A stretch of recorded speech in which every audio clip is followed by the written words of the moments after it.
La sfârșitul aceștia au decis să dea uitare romantismului. Ardem fum, ardem parfum, sensibilitatea cum spun. Hiperion, ce din genunchi răsaie o întreagă lume, nu cere semne și minuni care n-au chip și nume.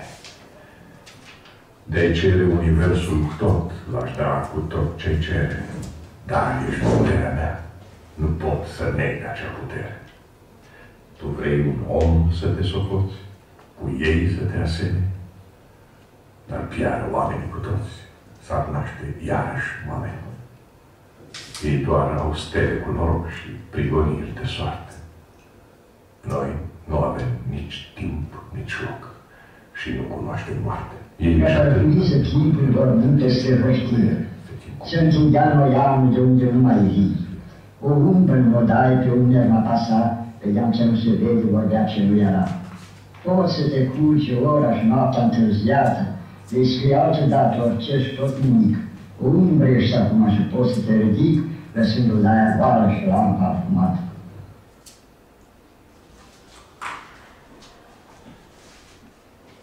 Aș face o poezie în vers alb, arde în fum, arde în parfum. Versul e nebun acum, sunt nevrotică și spun, arde în fum, arde în parfum. Trotuar tremur, alee plâng, ploaie plec, frunze spun. În universul meu citadin spun, arde în fum, arde în parfum. Muzica mea e interioară, pe cer se împune ca o cioară.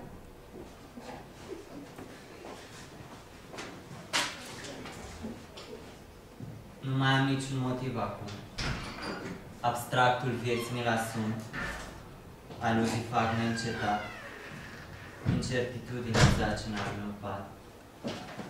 Suspende lipse pe cerul neînstărat.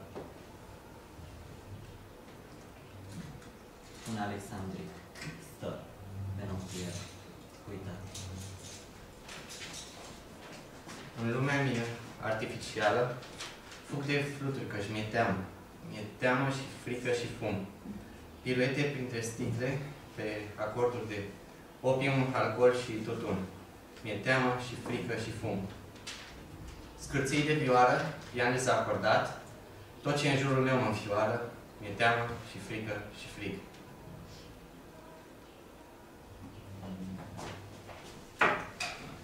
Îi văd. În 1881 se va naște Bacovia și va scrie în stilul simbolist.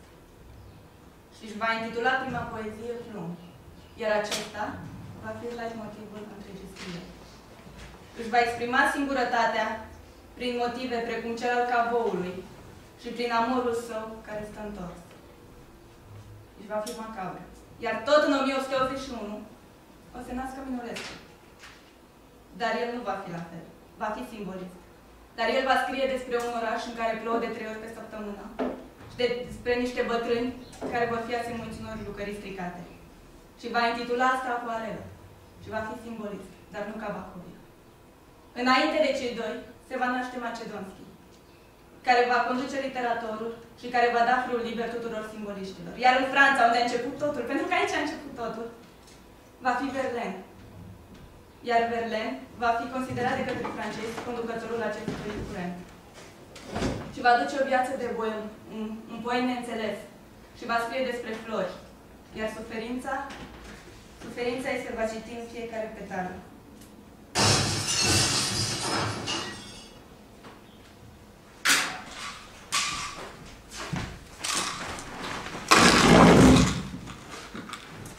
Umbrela impune lumină și umbră. Ea nu are față. Umbrela impune lumină și umbră. Rochia ei se mișcă. Doar stofa și poate și norii care sunt diformi sugerează vântul. Altfel nimeni nu l-ar fi chemat. Umbrela impune lumină și umbră. Și acolo foc. Vezi ce ai făcut? Vezi? E vina ta. Eu nu mai, dar tu ai făcut aia. Tu Tu ești de vină. Ea nu stă dreaptă. E vântul prea puternic. Acum Patrici. În momentul ăsta, zeci de poeți fac impresionismul. Ei dansează sub măști și sub costumație. Ei zgârie cu penzulele lor murdare umbre de impresionism. Ea nu are față. Se uită la noi sau privește în sus? Stăteam zilele trecute contemplând ploaia și sprinul meu. De plictisit să fii. Ce destin fatigant să ai să vezi două filme simboliste în acest sens. Dacă ar fi să-l comentez pe primul, aș spune că baletul, citadin, Mondeniu, Angoasa, Paradisul artificial și-au dat toate întâlnire sub denumirea de Zexon. Filmul spune povestea unei tinere bolnave psihice, Nina, care se apucă de balet. Sau baletul Sfera, adică e o tânără bolnavă psihic, exploatându-i subconștientul. Nu știu. Mai știu însă că filmul ăsta e ca o poezie. Se neacă în repetitivitate și halucinație. O poezie neagră, evazivă și efemeră. Pentru că, la finalul filmului, debăda noastră, balerina Nina, moare chiar în timpul reprezentației. La fel de mult m-a plictisit și cu Ricoane fără Dream, noroc că plouă. 4 oameni și 4 destine, toate unite prin același mod. Droguri, opium și tutun, asezonate cu nuveliști de psihopatie. Tristuț, dar plictisit. Ce spui? Ce? Mai zi. Acum? Lor?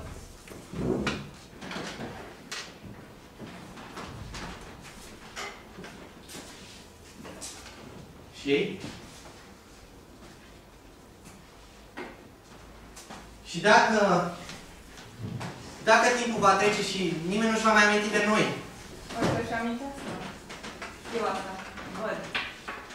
O chitară, un cercetor și un București plouat vor cânta simbolismul sufletelor noastre.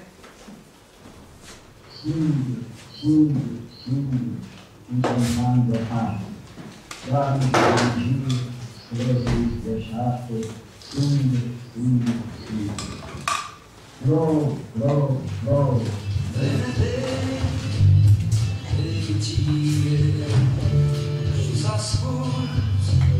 S-a scurs pustiul de melancolie. Plouă, plouă.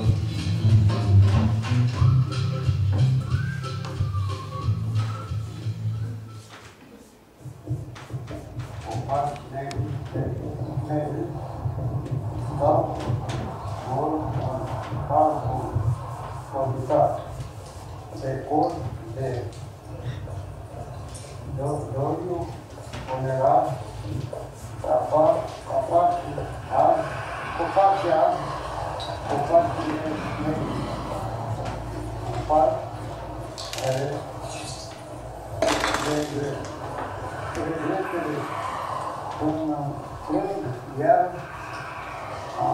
cu pene albe, pene negre, o pasăre cu glas amant, o face pasul circular, cu pene albe, pene negre.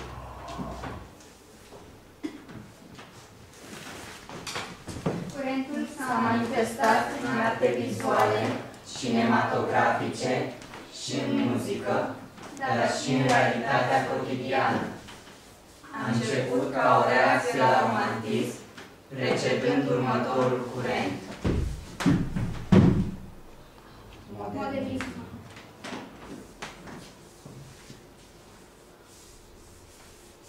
Ești sigur sigură? Ești sigură? Bine. Fie cum vrei. Tu, ridică-te. Ridică-te. Și tu, ridică-te.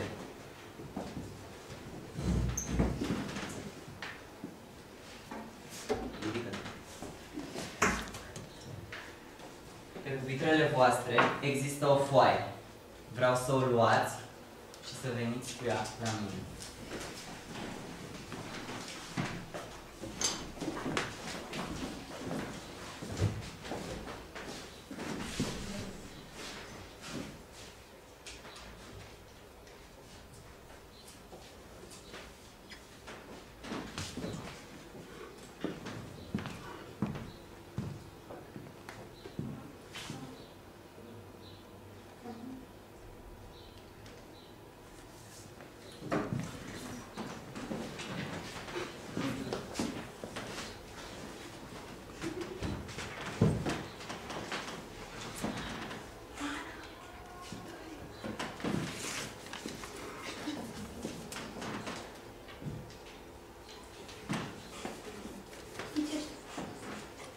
Ce scrie?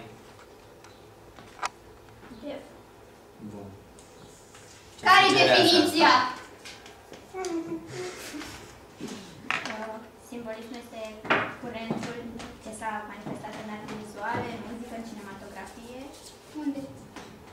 Franța. Gata, ce stai aici? Pleacă!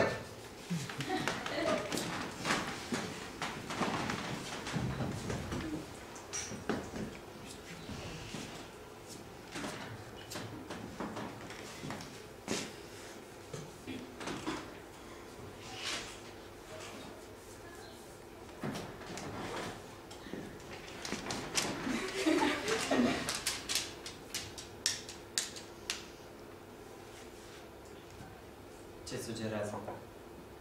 Poți citi? Stai. Spune-le. Anxietatea, angoasă, nervoză. Și ce te-ai apropiat atât? Da, cumva. Pleacă!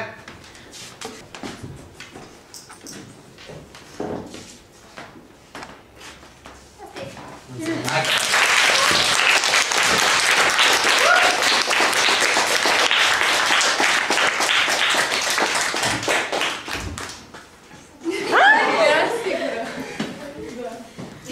Și aș vrea să O tentativă. mulțumim atât pentru prezență cât și pentru sugestie.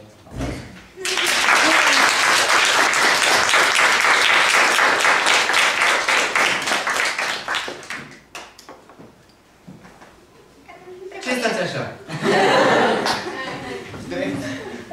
Opinii, comentarii, observații, aprecieri. Așa Nu, stai.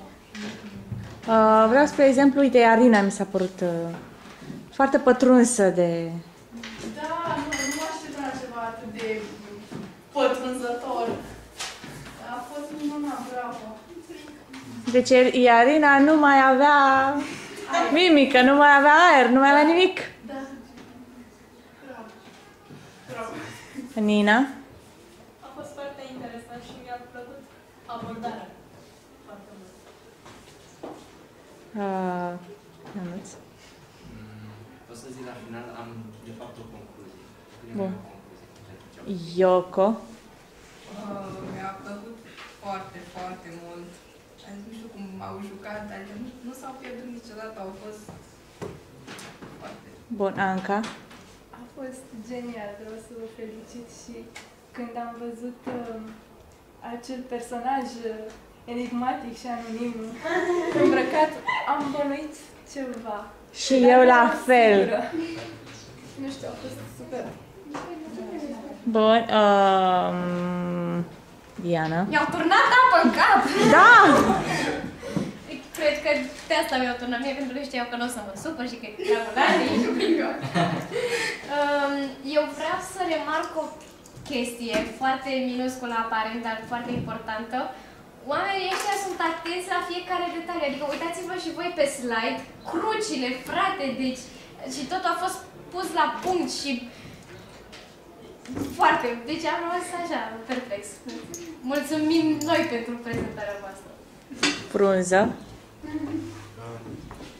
Da, aș vrea să felicit și eu echipa. În momentul acesta e foarte greu să remarci niște lucruri, să zicem, mai puțin bune, nici nu cred că au fost.